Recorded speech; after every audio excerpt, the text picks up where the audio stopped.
Shakedown day, ladies and gents. This 1987 LX hatchback came into my shop about a month ago for a rear disc brake swap, a manual to power steering swap, some drivability diagnosis, and some interior odds and ends. All of that has now been completed, and I have not shaken this car down to see how all of this panned out, okay? I don't have any leaks in dry format, but I also have not moved the car and driven it, so you never know, right? Some leaks may present themselves. I talk about this quite regularly, how I do not recommend like doing all kinds of projects on your car without making sure that the work that you've completed is up to snuff and you don't have any issues with it, because the shakedown process can be a daunting task. I always say, when you're done and you're putting tools away, you're only about 70, maybe 75% of the way to the finish line. And that last 25-30% of shakedown time can be daunting, and it can bury you. A lot of projects get sold during the shakedown process because you run into issues and you go, to hell with it, I can't deal with any of this. So today's gonna be the shakedown. I'm gonna take you guys along for the ride. We'll fire this thing up, get it out, test the brakes, test the power steering. I also wanna see how this thing drives. So it was apparently stalling and having some bucking issues, to which I'm hoping we've rectified those. So take it out, drive it, warm it up, bring it back, put it on the code reader, see how the code reading compares to the previous one that I've technically fixed all those issues, see what kind of codes we've got now, and hopefully have a nice, light, easy day on the shakedown process, but we will see.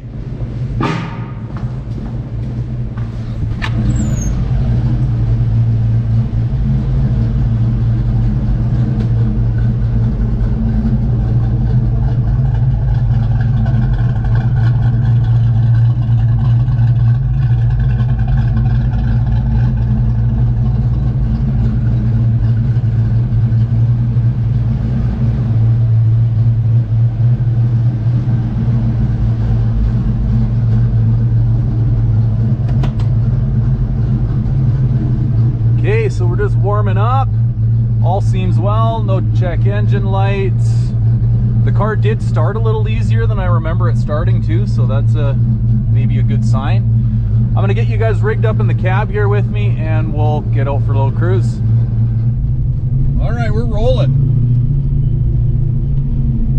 You know what, at first blush, power steering pump's a little noisy.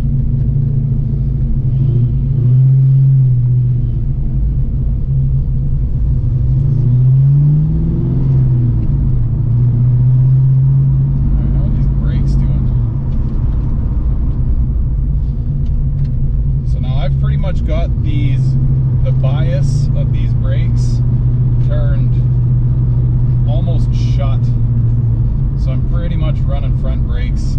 I'm actually gonna hop out and adjust that a little bit.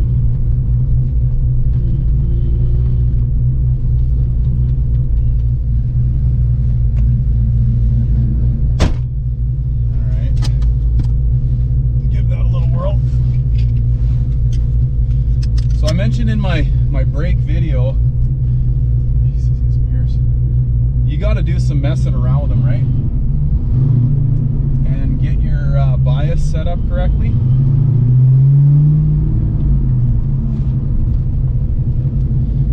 And obviously seat the pads a bit too.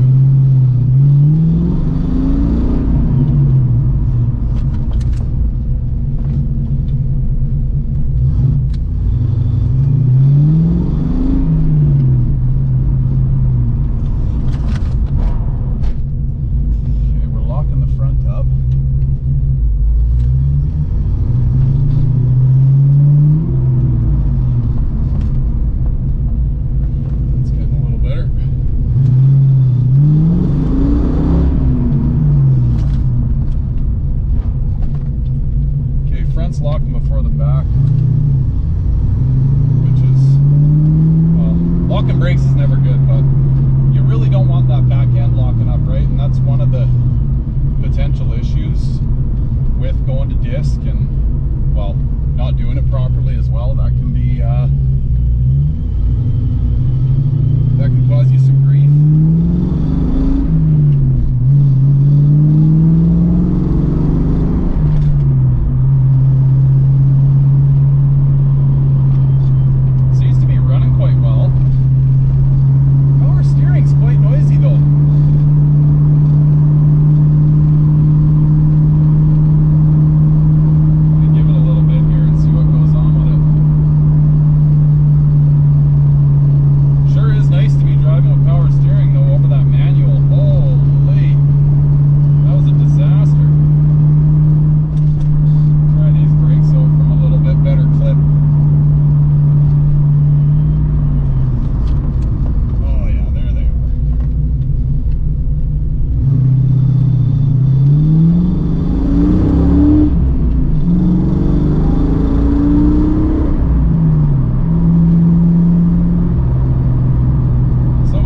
Okay, we're back.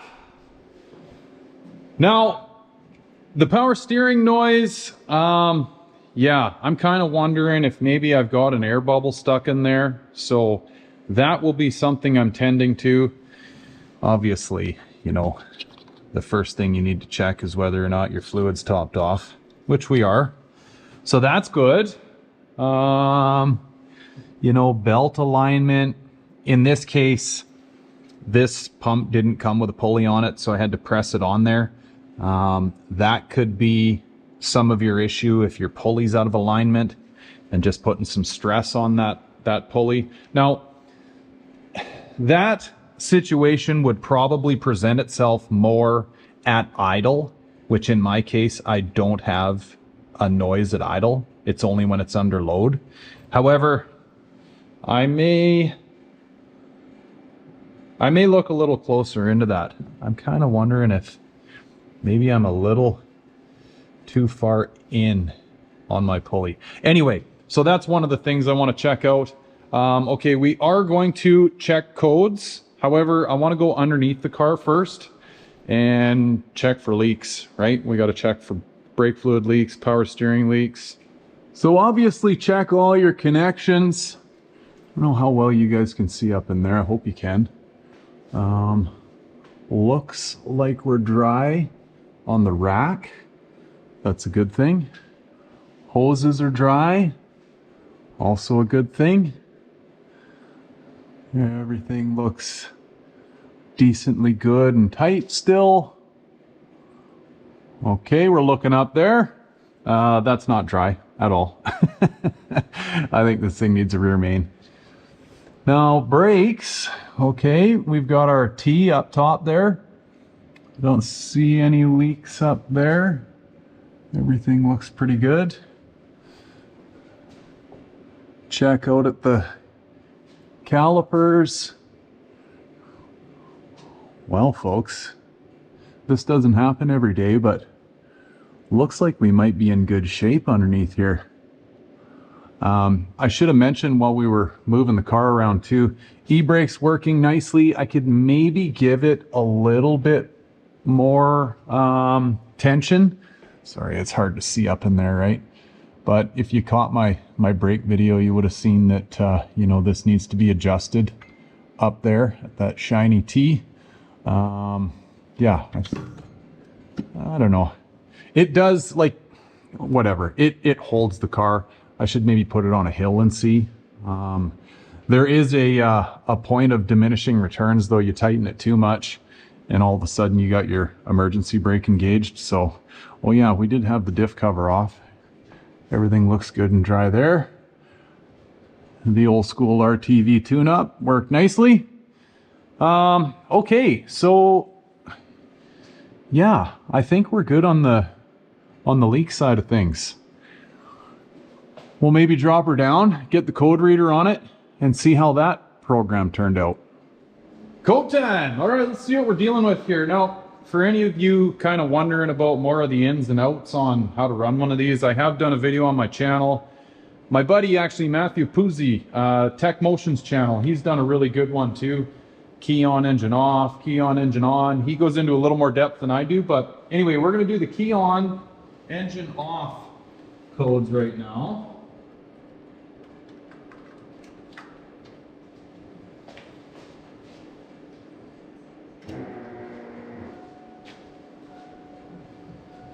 Grab my paper, where are my codes? Now these code readers, they do store codes after a reading, but I don't know. I always like writing them down too. Okay, so I got my old ones to cross compare what I had before, and then we're going to get our new ones here.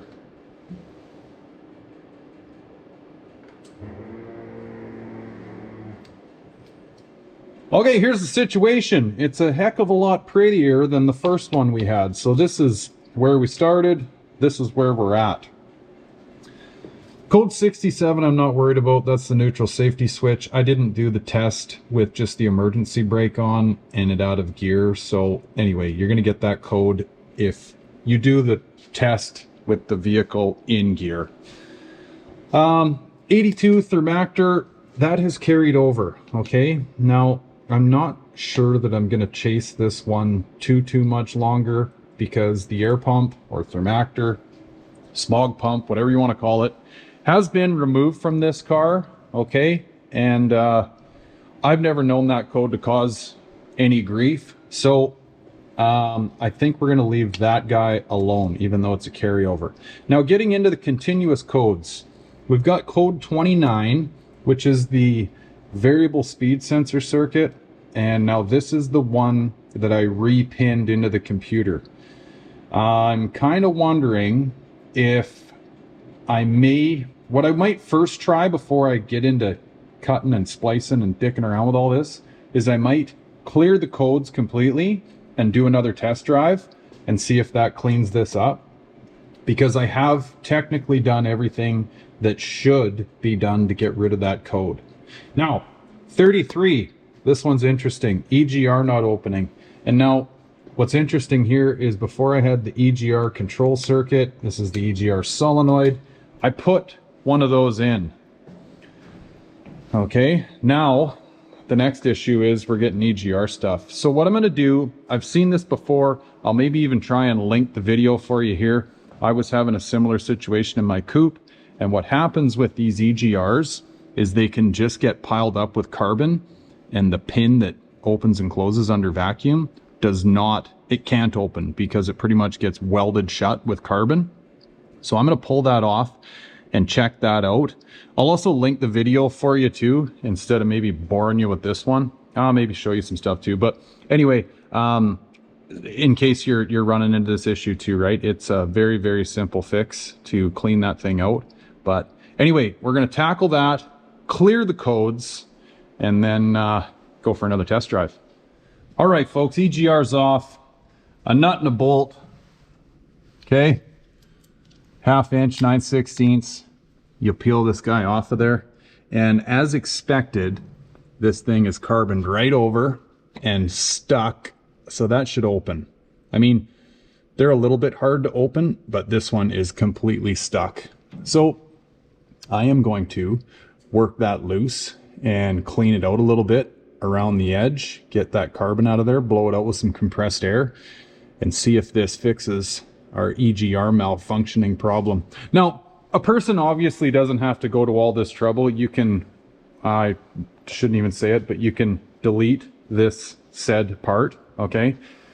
It's a little bit harder to do these days to find the little jumper plug that you need to do that, but anyway, in this case, we're abiding by the rules, running the EGR, and we're just gonna make it work properly.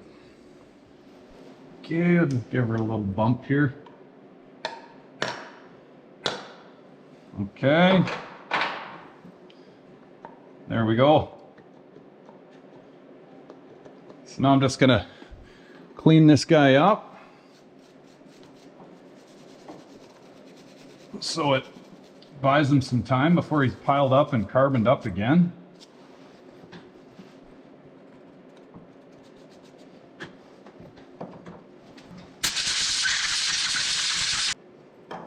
Brand new secondhand. All right, I'm gonna head out for another quick little test drive, run it through its paces, and then I'll bring it back. We'll do another code reading and see if we made any progress.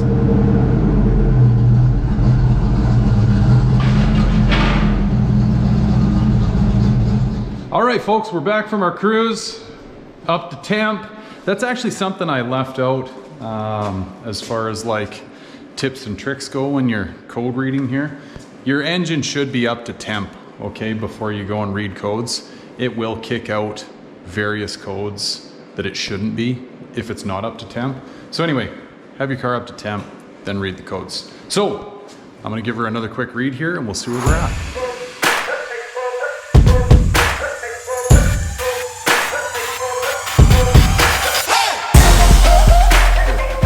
Test number 2. We got our 67, which is our neutral safety switch, so that's to be expected. The 82 thermactor code, gone. This 10, I talked about it in my actual video I did on these code readers. 10 is your separation code between your key on, engine off codes, and your continuous codes. So got code 10 to separate the two. And I'm still getting the same 29 and 33. So this is the variable speed sensor. Now, this is one of the things I wired up and pinned into the computer. It's interesting that I'm still getting the code now that it's pinned correctly. However, I have heard on very good authority that, you know, not having that code and not even wiring the variable speed sensor wires is irregardless, like all the way up to Ford level information. Bill Butler, we were talking about it the other night on the podcast. So I'm not too worried about that one. This EGR, even after fixing it, I'm still getting this EGR code.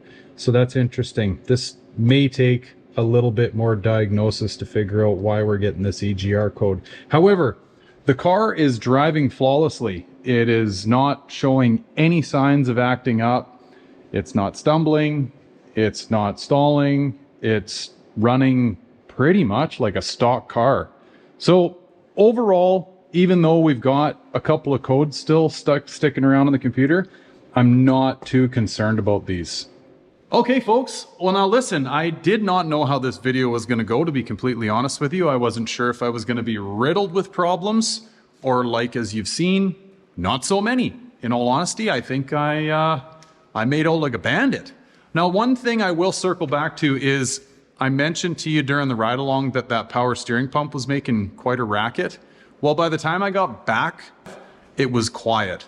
So what I think happened is during the bleeding process, there must have just been a real tough air bubble stuck in there somewhere, and it was giving me some grief because now it's purring along as it should. So that's really good. Again, as for the codes, the EGR one maybe sets me off a little bit. It's definitely nothing that I'm going to lose sleep over. If I can't figure it out, there's always the other option, which is unmentionable, right, these days. But I may go that route with it just to be done with it and get rid of that code. The variable speed sensor, not too worried about that either. And yeah, this old girl's got a clean bill of health. There are some other little things that I'm going to tend to here quickly. I don't know why the speedometer's not working in this car. I'm just going to put it up, make sure it's all hooked up correctly. Might pull the instrument cluster out of it real quick and just see if it's plugged in. It's interesting that it's just randomly not working. And actually the gas gauge isn't working in it either. So I think it needs a new sending unit, if I'm being honest. I threw a little bit of gas in it on my second test drive, and yeah, I'm talking, I threw 20 bucks in it and I got a full tank, and I was on E before. So I think the sender's gone. But anyway, this is just the first step of many, I'm sure, with this car. So yeah. Now, I will leave you with, for what it's worth, maybe a final reiteration of what I said earlier. Piece of advice, you could say. Make sure you take your time and do these shakedowns, okay? Don't just like finish your car, get in it, and go somewhere, especially road trip. Chris and I sort of did when we were doing the Shitbox Fox, but there was outside influences that were dictating that we just had to hit the road. But both of us were in, I think we were pretty comfortable with where we were at with that car, and well, it made it to Detroit and back. So anyway, just don't underestimate this, okay? And don't lose faith. If you run into issues, just remind yourself, you've already come 3/4 of the way through the process of fixing your car up, and just keep pushing, okay? And break it down simply. If you run into an issue, it's 9 times out of 10, it's something simple. It's the fuse or whatever, okay? So take that for whatever it's worth. Just don't give up on these old cars. They mean a lot to us in the community, and we got to keep them alive. So anyway, guys, I'd like to thank you for watching this video and all my other videos and all the time you guys put into commenting and tagging along on my adventures. So thank you very much for that. And I appreciate you guys, and I'll catch you on the next one. Take care, guys. Bye for now.